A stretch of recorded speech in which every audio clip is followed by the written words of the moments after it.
Hello and welcome to the Manchester is Red podcast. My name is Steven Railston.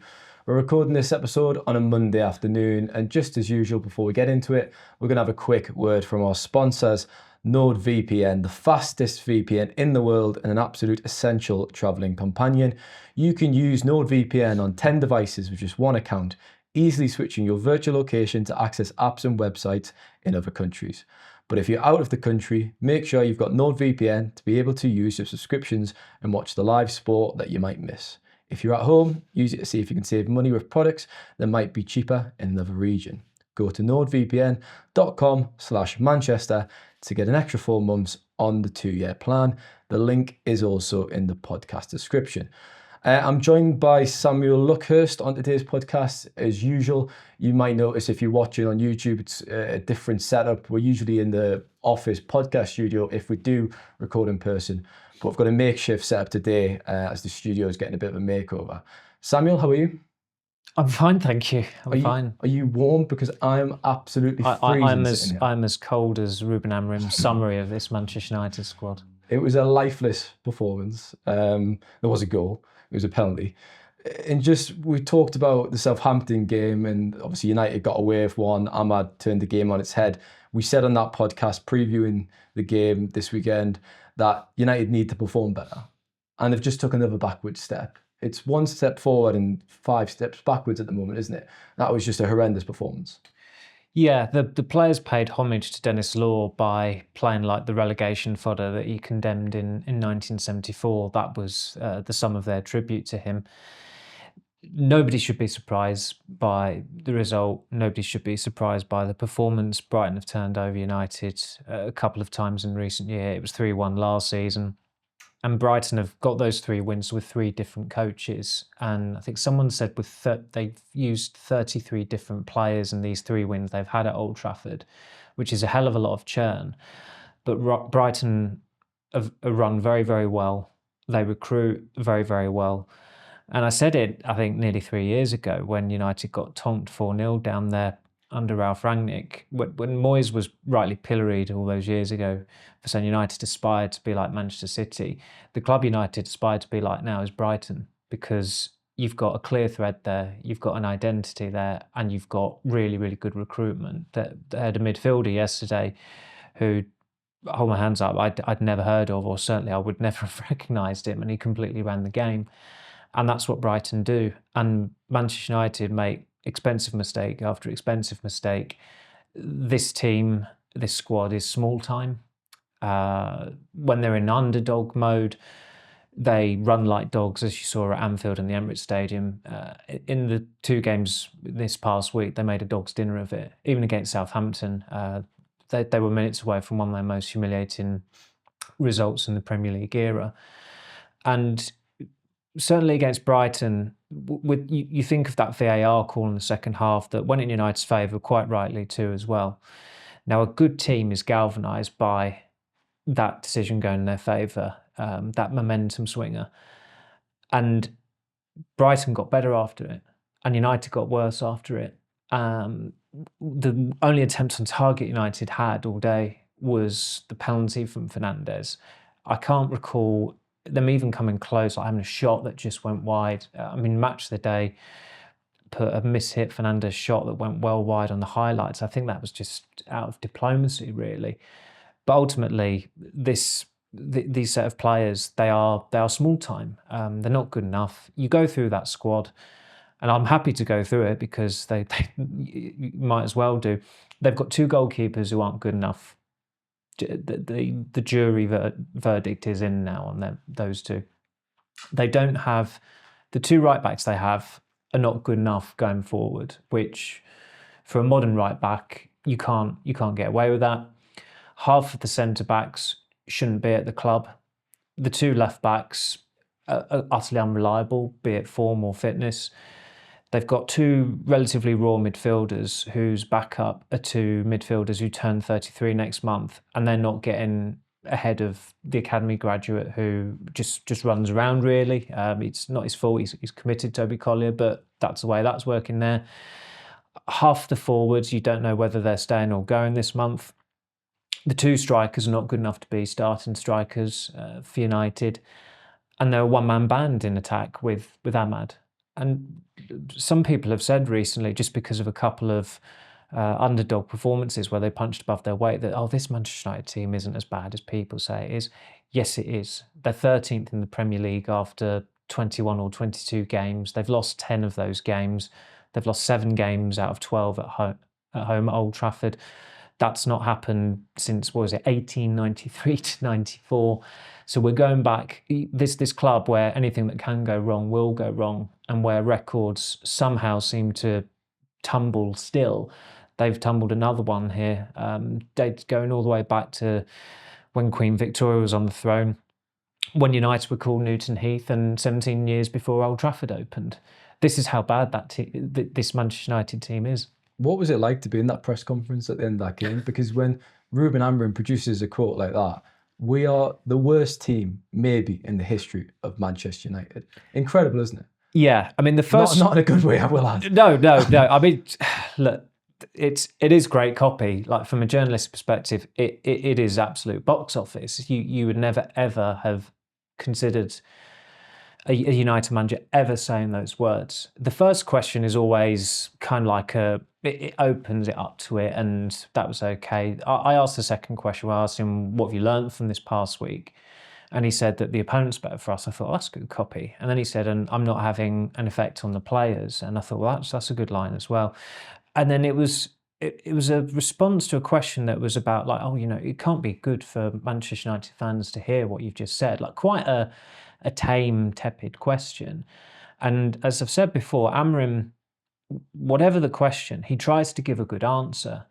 And with his answer, he just ramped it up and ramped it up and ramped it up. He said, like, he kind of like put himself in the position of United fan, saying, like, God, like, how bad must it be when this coach is losing more games than the previous coach? And then he came out with what he said about this being possibly the worst team in the club's history. And to then say, like, I know you want headlines, there's your headline. And of course, you look today on every back page, it is the back page splash, and it is the front page splash on some of the football supplements, the sports supplements in the papers as well, as it should be, because it's an earth-shattering headline for a Manchester United manager to say that. And he spoke about Marcus Rashford and suggested that it was his choice not to play.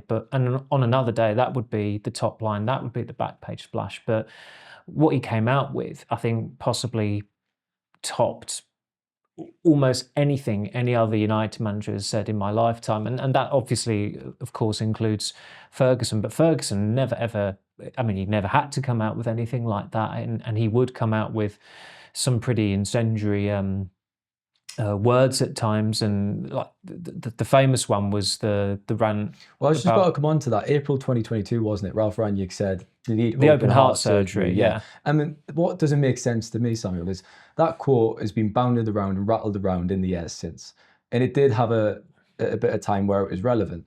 But it's had its shelf life now. It's done for me because it doesn't apply to this current United team. They had open heart surgery with Eric Ten Hag. He botched it. Over 600 million on players. Do you not agree with that? Well, no, I don't disagree. But what I find funny is I sometimes see now, even this season, fans and some journalists, in fact, are referencing that quote saying, yeah, he was right all this time. They didn't do it. They did do it, but they just messed it up. There are still obviously some survivors in the squad from there. I mean, on MUTV yesterday, I mean, it's such straw clutching. They were showing their previous wins at home against Brighton, which they really need to have a look at themselves over, because in one of those wins, Mason Greenwood gets the winner, and then afterwards, there's Mason Greenwood conducting an interview, which is not a particularly appropriate look given what's happened. Well, in terms of the players, the team that beat Brighton under Rangnick in February 22, I think Fernandes, Maguire, Lindelof, maybe one of the fullbacks, maybe Dalot. So four players is still a relatively high number. So the list is Tom Heaton, Victor Lindelof, Harry Maguire, Diego Dalot, Luke Shaw, Fernandes, and Marcus Rashford. You could add Alejandro Garnacho on that, but he was just handed his debut, wasn't he, at the end of that season by Ralph Rangnick. So I'm not sure. Is this the 4-0 or the? I'm including Rangnick's reign. The players who played under Rangnick who are still at the club now. So yes, it's more than a handful, but that squad was built by Ten Hag, and that squad is Ten I Hag's know, squad. and look, we were called. Well, so you were in the press conference, weren't you? And post FA Cup final, there was some influencer type fan who called journalists because they were questioning Ten Hag's future. We're not the W's here. Like, if you wanted Erik Ten Hag, this is what you got. They kept him, they backed him to the hilt. Those three decisions, keeping him, extending his contract, another Dutch-centric summer transfer window, that has completely kiboshed this Premier League season for United. They will struggle to get in the top half, never mind. Well, they're not going to get in the top four. I don't think they'll get in the top half of the table. I've absolutely no faith they will win. They'll win games. They've not won back-to-back Premier League games all season. If they continue with that form, there's absolutely no way that they're going to finish in the top half of the table. And the worrying thing about that for me is the coffers are empty now. When Ten Hag was given all that money, it does not seem, well, it's not the case that Amorim has the same resources as Ten Hag was given. So you're now in this position where the club are in a worse state than they were when Ten Hag inherited that team. And where did they go from here? How does Amorim improve this team? And he's got to make a lot of signings to get them out of this predicament. But are the funds going to be there to that level that Ten Hag was given? They backed the wrong horse. Yeah, and we knew that. That's the a lot of fans were just, and look, we don't want to harp on back to it, but as you keep saying, it's impossible to analyse this season without going back to that decision, isn't it? Yeah, all of this is a consequence of that decision, and it was peer pressure primarily. The people at Ineos didn't have the balls to make a very easy decision. They'd finished 8th in the Premier League table, and they'd finished bottom of their Champions League group. That is what you judge United on. First and foremost, the league, and then obviously if they're in the Champions League, that as well. And they were two abject failures. And just because they had a great day at Wembley didn't mean they should have kept the manager, but they did. And look, there are a sound of Man United fans out there that wanted to keep Ten Hag in. They made relatively cogent arguments. I spent a bit of time with Ten Hag last season, came away from it, and I still thought he should be sacked. But I understood where he was coming from. But I was just of the opinion that he should be sacked. And I was right, because 5 months later, after the season, he was sacked. And I'm not in the minority there. I think the majority of journalists, there were one or two who thought Ten Hag should stay. But I think the majority of journalists who cover United thought that they needed to change the manager in the summer, just because they were chasing every Tom, Dick and Harry to see if they wanted to manage Manchester United. So how could Ten Hag continue there? And of course, we've said before as well, we can see why Ruben Amorim wanted to come in the summer, because look how it's going. And he's not going to change, and I don't blame him for that. I don't think he should change. He's having to lay down the law there. He's saying that we are playing this way. If you want to adapt, if you want to be in this team, fine, adapt. Try and let's make it work.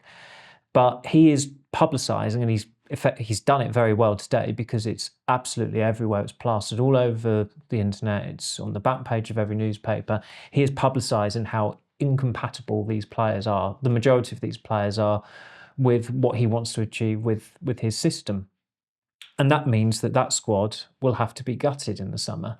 And it's tedious, because every summer or every other summer, it is a Manchester United squad rebuild. But this one probably should be more drastic than the rebuild plans that they've got for Old Trafford.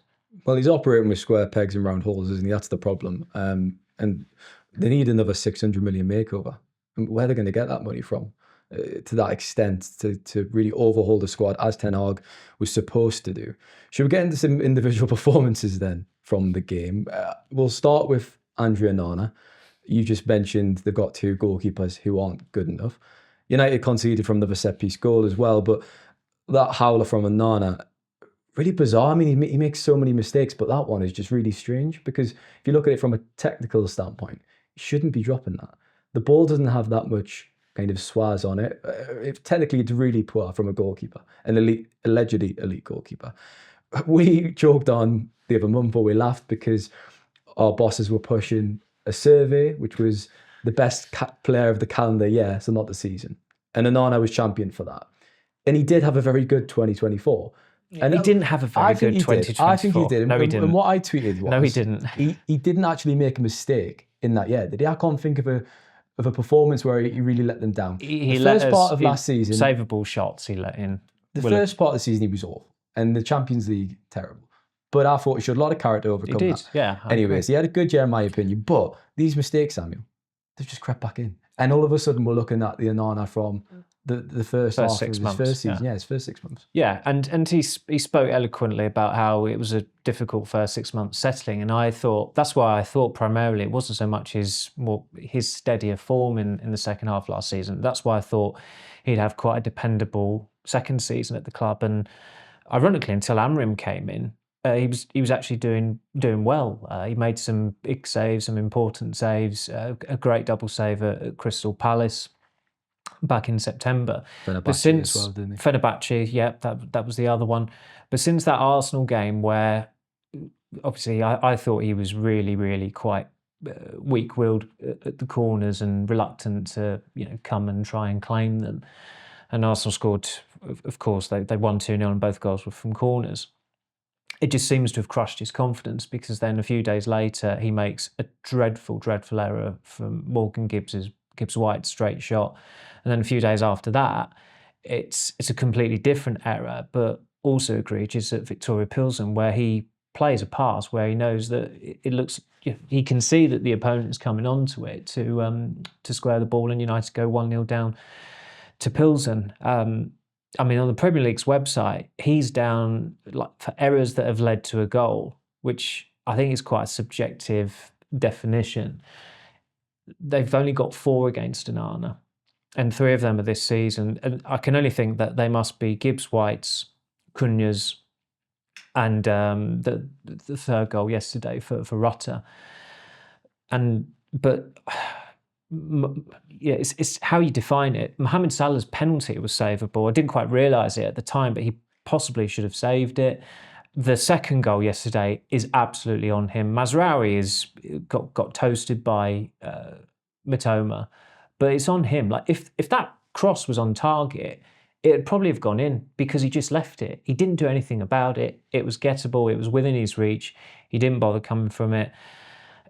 When United used to be an elite side, players were effectively had a 2-year probation, i.e. if you weren't good enough after 2 years, your goose was cooked. And that's what has to apply to Onana, unless he somehow has a miraculous next 4 months where he plays like he did in the first few months of this season. But that was my next question. Do you think it's time? I mean, they need a new goalkeeper. We've just talked about all these positions that need to be strengthened, but you believe they need a new goal. Amorim wants a new goalkeeper, and they need a new goalkeeper this calendar year, and it should be someone who comes in where you're looking at them and you're thinking, right, they could actually be the number 1 at United. And for a ball-playing goalkeeper, he was supposed to have such brilliant feet, and his passing range. We saw it in the Champions League final against Manchester City when he played for Inter Milan.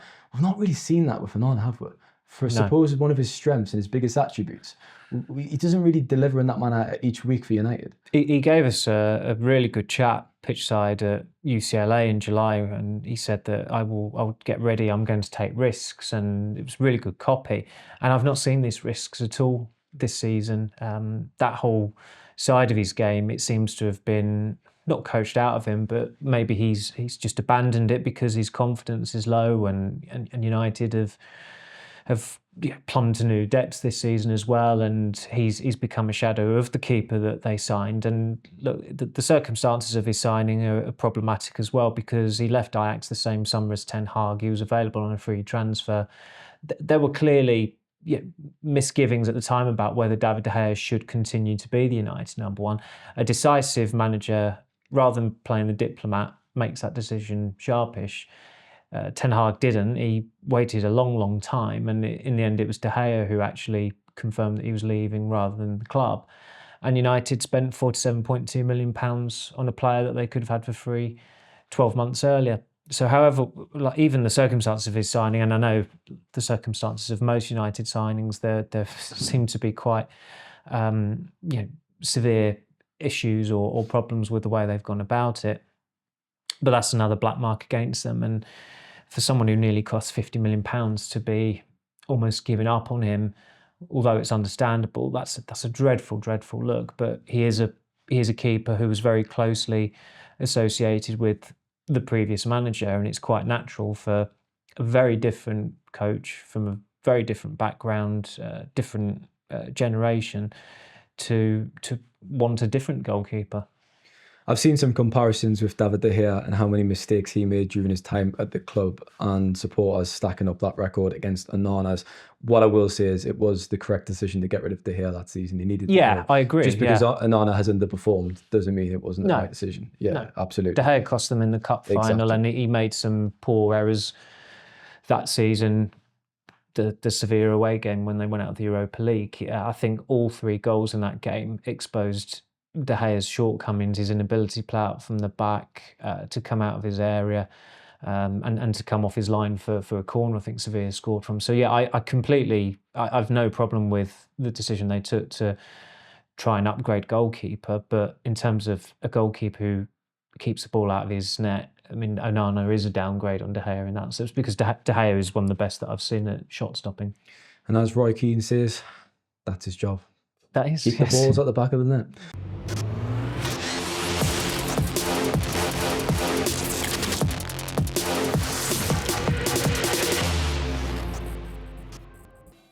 Did anyone emerge with credit from that performance? Did Manu had a good first 45 minutes? I'd say 2 players, Xerxes and Ahmad. Yeah. Manu was fine. I think I gave him a 6, and I didn't agree with the decision to take him off. But he had tailed off a little bit after half time, because it felt like Brighton just went up a few gears and United just were stuck in neutral. So Xerxes then you thought was good, because I thought he was. I mean, he got quite a grateful ovation from the supporters when he came off, which I think is always a sign that someone's put a shift in, and he did put a shift in. We both had him in our team, didn't we, for this weekend? We thought it was important. He came in after he was an upgrade on Højlund. Yeah, he never looked like Højlund scoring, struggled. but he was a massive upgrade on Højlund. And we saw with Xerxes what he is good at when he brings his teammates into play, and he is composed when he gets the ball. And I've saw someone suggest that he's not that physical, but he is quite a big lad, and he shields the ball really well against the opponent, doesn't he? But at the end of the day, United scored 1 goal, and it was through the Bruno Fernandes penalty. Yeah. Anthony came on at the end of the game. He's off to Real Betis. Just an absolute symbol of the last 3 years, isn't he, Anthony? There were certain players that sometimes you just look at them and you don't need to know their stats or know their background or know how many games they played a previous season or what their attributes are. Sometimes you just look at a player and you think, no. And the first time I clapped eyes on Anthony, when he was listed as a target for United, I thought, no. And I've been proven right. A lot of people have been proven right. That deal, I think, was almost impossible to succeed with that deal because of the money they spent on him, how Ajax took them for a ride, really. There was some chatter earlier that summer that Ajax wouldn't accept anything lower than 60 million euros, and United ended up investing 100 million euros in him. You just look at, having watched him obviously since he came, he's one-paced, he's got one trick, he's one-dimensional. You could count on one hand how many genuinely good games he's had. It's a really baffling signing, and we know why they signed him, because the manager had him for 2 years at Ajax, and it's just incredible. It's absolutely incredible, this Dutchification of United that the current regime and the previous regime have allowed to happen in signing players schooled at Ajax or schooled in the Netherlands. And Anthony is absolutely the poster boy of this, of what they've squandered, of what are becoming lost years, really. And the irony is that United have, of course, won a couple of trophies while he's been there, and he did okay in that League Cup final as well. I thought he had a pretty respectable first season where you knew that he wasn't going to be like Grease Lightning or hit the ground running and like Arjen Robben, even though Ten Hag did compare him to Arjen Robben.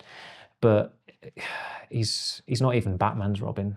Anthony. He's not even as dynamic as Burt Ward in the 60s show. He's the worst signing in Premier League history for me. For how much, and that is a big statement, for how much he was signed for. Yeah. Someone tweeted us earlier on and said, what about Mudryk? And that's a fair point. But I actually looked at the numbers, and if you're going to look at the numbers, which I agree, you don't need to, because we've all watched Anthony. No. But Mudryk's played like 20 less games and scored one more goal or whatever. So yes, he's in the conversation, but it's Anthony for me. The first 3 games he scored in his first 3 matches, Everton, Arsenal, Manchester City, I'm pretty sure, was the first 3 games. Yeah, United thought they might have had a player after that, but it's just been a disaster since then. I think he didn't score for another 9 months after that in the Premier League. And he scored at Forest in April 23, and since then he scored 1 Premier League goal. So between April and... So 21 goal in 21 months in the league. It's just staggering, isn't it? It's criminal. It's like the deal needs to be investigated how it happened. Like, people need to be held accountable. This probably gives you an idea of my psyche, but I don't know if I told you. I think I told Ty I had a weird, it must have been clearly a fever dream where I dreamt that Anthony had scored 2 goals and he ran into the dugout and he posed for his videographer, and clearly I'm still trying to get around the fact that he scored a goal against Burnley and he actually had a videographer by the pitch with a Sonic the Hedgehog toy. And look, it's a nice gesture for his son and what have you, but to have the brass neck to do that when he hadn't scored, and look, in fairness, he did score, but it was his first goal in the league in about a year. And I suppose the only thing, the one, not even a good thing, great thing that he did, the one great thing he did at United was equalising the cup quarter-final against Liverpool. It's the most unlikely game-changing impact ever, him coming on, scoring with his right foot, and ensuring that Liverpool didn't have a glorious end to Jurgen Klopp's final season. But he's obviously had a tumultuous period. He took that leave of absence at the start of last season as well. But speaking to someone who knows him yesterday, they said that his confidence is shattered. Shattered was the word they used. And when you see that he's only made 3 starts this season, his only goal all season was a penalty against League One Barnsley, that really does encapsulate what a pretty awful 18 months he's had at United. Well, the jokes are writing themselves because he had a tendency to pop up and score in those cup competitions, in the FA Cup, Newport County, Barnsley. Yeah. That is probably his level. I mean, he's joining Real Betis, who are 12th in La Liga. The only thing United will be hoping for now is hopefully he can have a positive end to the season, maybe contribute a few goals and assists, and his transfer value is increased because he needs something. What is his value now? Like, can United get him out the door on a permanent transfer? It just seems unlikely a team is going to spend even 20 million on him, which is amazing. I think on the PSR calculation, the magic number to hit in the summer is something like 32.5 million. He needs to have a very good loan to command that. And I think that's unlikely. The workaround is that United arrange for a season-long loan somewhere, and then there's an obligation to buy at the end of it for that figure that will be the magic number for the next year down the line when he'll have a year left in his contract. I think there's a very good chance he'll still be on United's payroll in some way or form this time next year, just because he's difficult to shift. Like, he was never going to be sold in the summer, even though they'd have ideally liked to have sold him, and that's the difficulty with PSR. I know that in principle it's a good thing, and it's keeping clubs on their toes regarding their finances. But that is the tricky thing. Like, if you've got a player who's a dud and he's on a long contract, and you've overpaid for him, you are going to really struggle to sell him. You've got to be a bit creative about it. I mean, essentially they've just countenanced him this season because they weren't going to find a taker in the summer, and now an option has emerged with Betis taking him on loan, where they might be able to get some of his wages off the book, and Betis can pay however much they will of the percentage towards it. But it's still a mess, and he'll still be back at United in the summer, I've no doubt. It's just checking. It's still Manuel Pellegrini who's in charge of Betis, so it'll be interesting to see how that develops. Marcus Rashford was left out of the squad again. It's not really a huge story now, is it, when he's left out of the squad? It was a few weeks ago when he was first left out of the squad, and then the immediate matches after that. where are we now with Rashford? Ruben Amorim said it was his choice that Rashford would be left out of the squad. The January transfer window, as we discussed on the last podcast, there isn't much time left, a week and a half, around 2 weeks. What do you think is happening now? What do you think is the state of play of Rashford? Well, he disputes that it's his choice to be out of the team.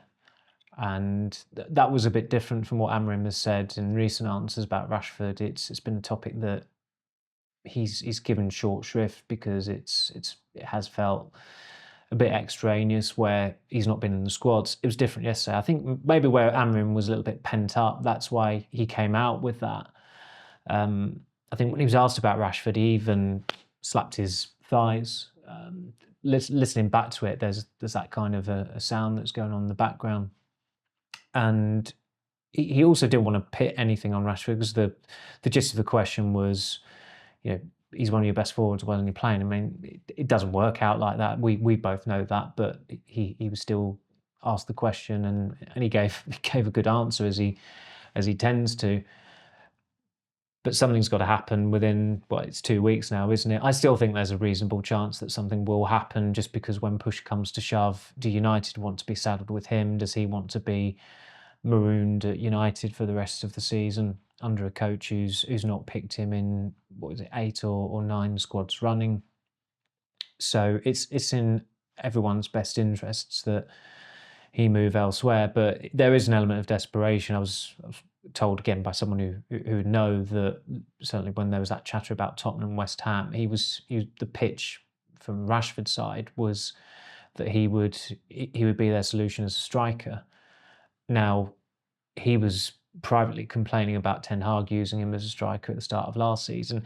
That in itself just signals the decline of a player. He will now play in a position he doesn't want to play in. That's desperation, isn't it, at this stage? Yeah, it is. I mean, West Ham don't have Antonio, they don't have Fulkrug. Tottenham, I mean, they've got Solanke, but who's I think has done up an injury as well, a decent job, but he's got an injury as well. So, there is a market for him, and I still think that it's likelier that he'll go than he'll stay, just because I think that's just that dynamic.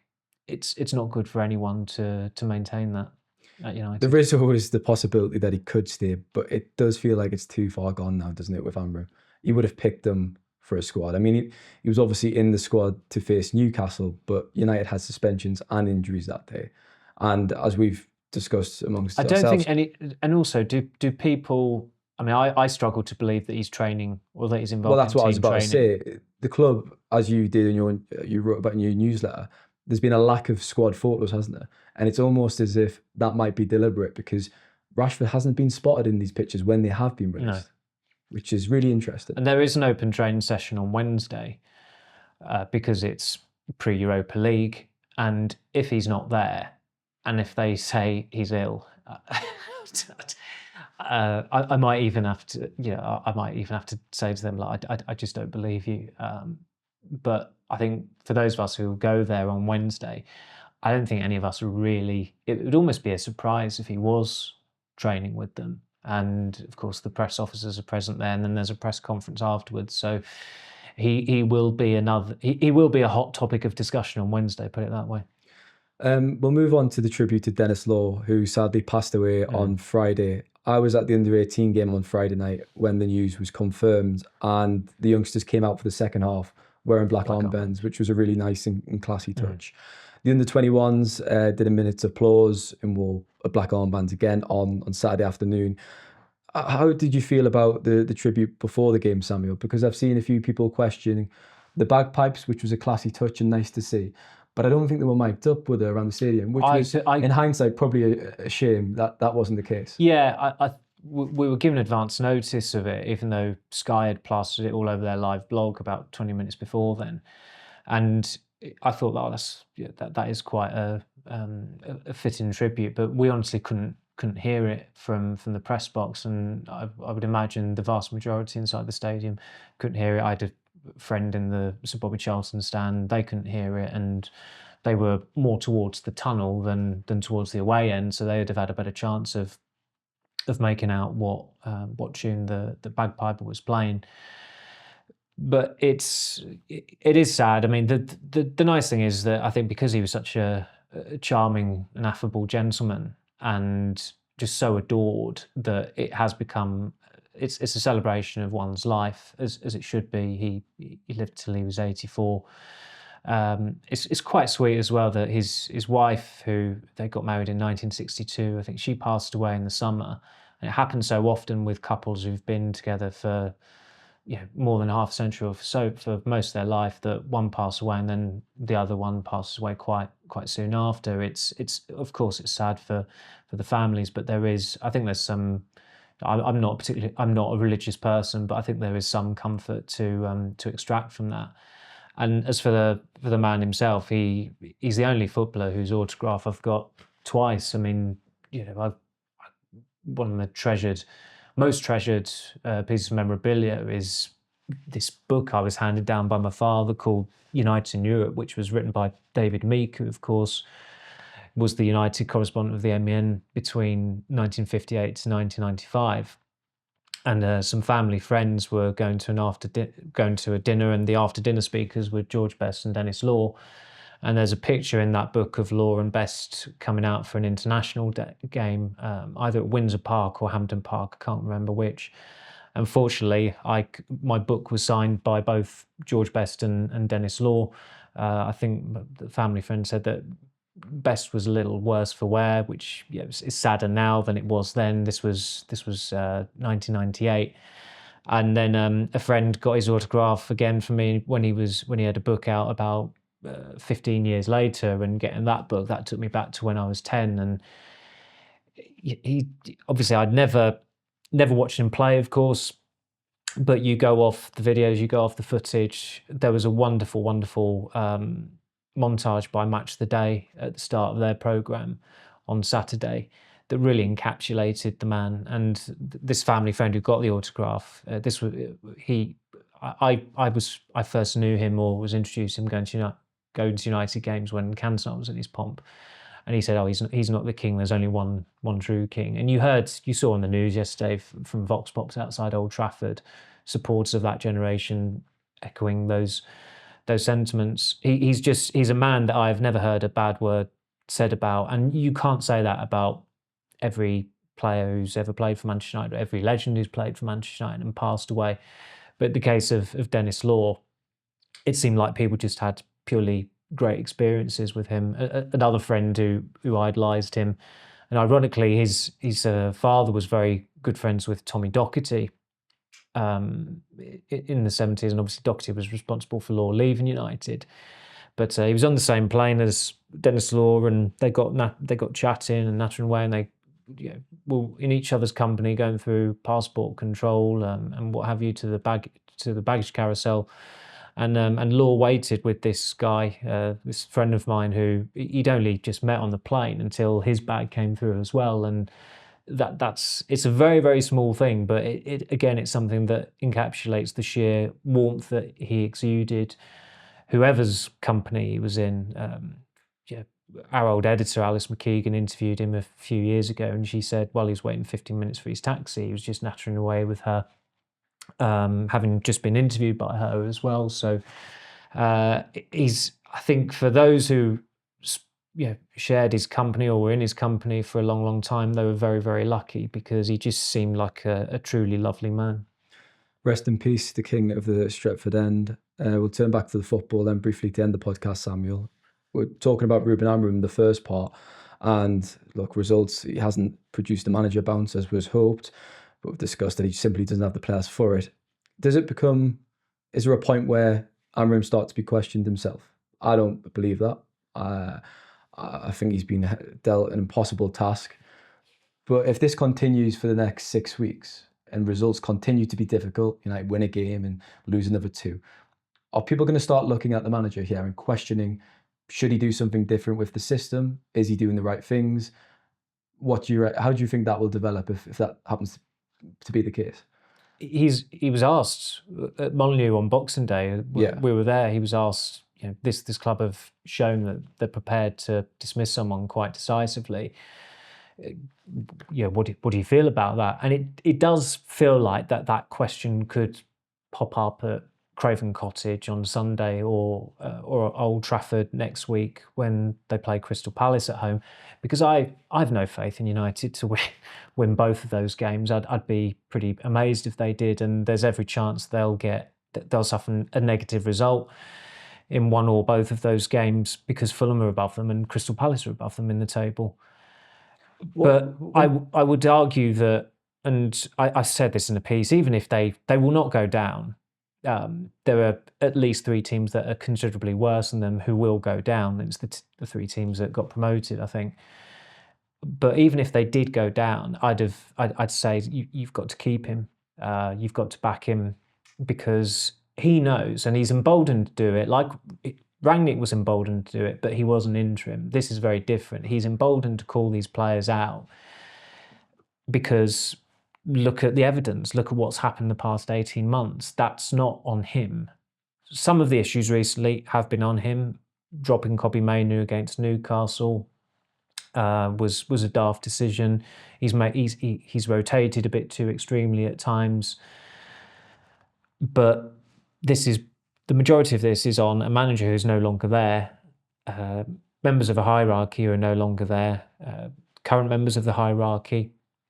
And the players, and that's why they've got to stick with him because the league season is right off. Really, they need to put some respect on it, and they've got pretty much a game a week to play. They've still got 17, 18 league games, but they've got 2 cup competitions. The Europa League there's been not a lot of chatter about it recently because they've not had any games in it. They have got a game this week, and I would not be surprised if he says this is our priority because they have to. If they win that, they get in the Champions League, and the quality in the Europa League, as I've said a number of times already, it's been diluted by the format change. It is an eminently winnable competition.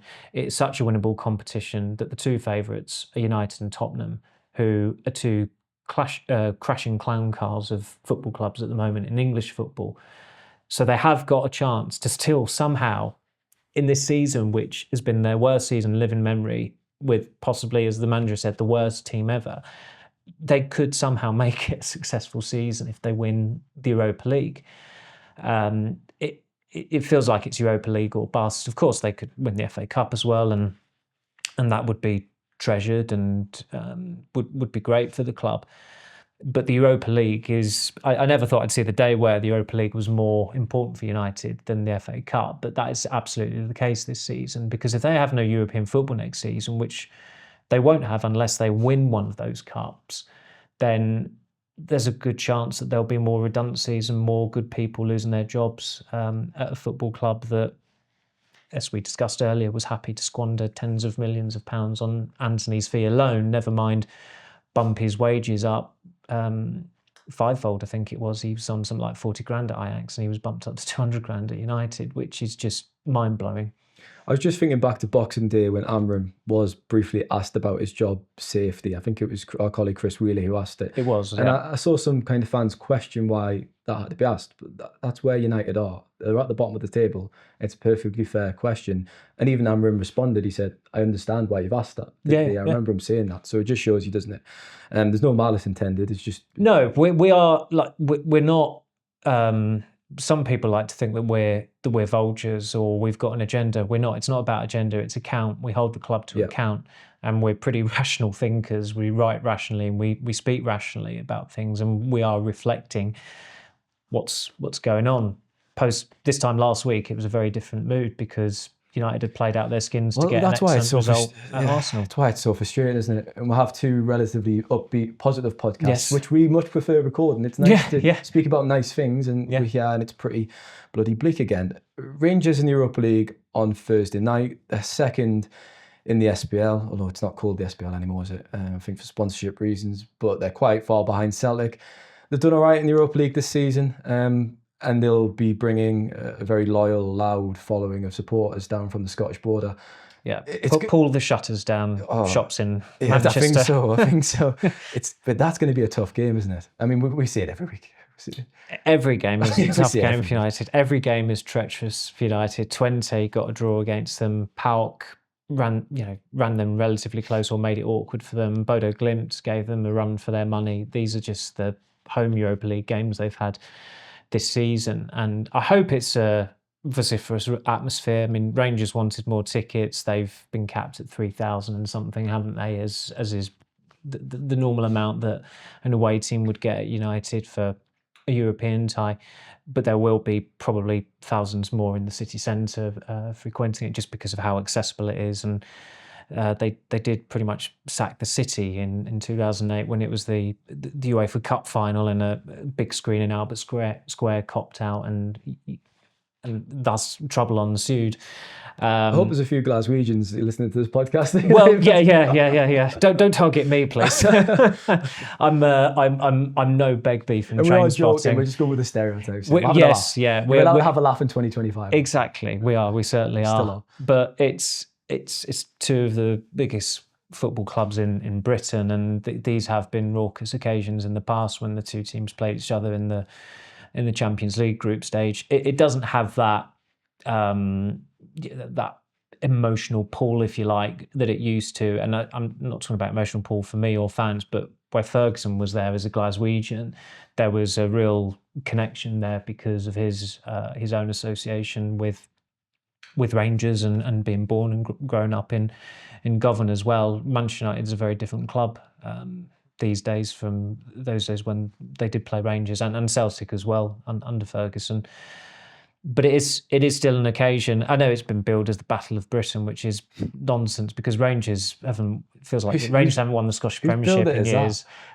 Is TNT being? I would imagine so. Yeah. And it's not as if United are the eminent side in England anymore. That's not been the case for many years. Well, just remember on Thursday night, when James Tavernier is wearing the captain's armband for Rangers, just remember I've nutmegged him, as I told you. You did tell me that, yeah. And I get it trotted out again.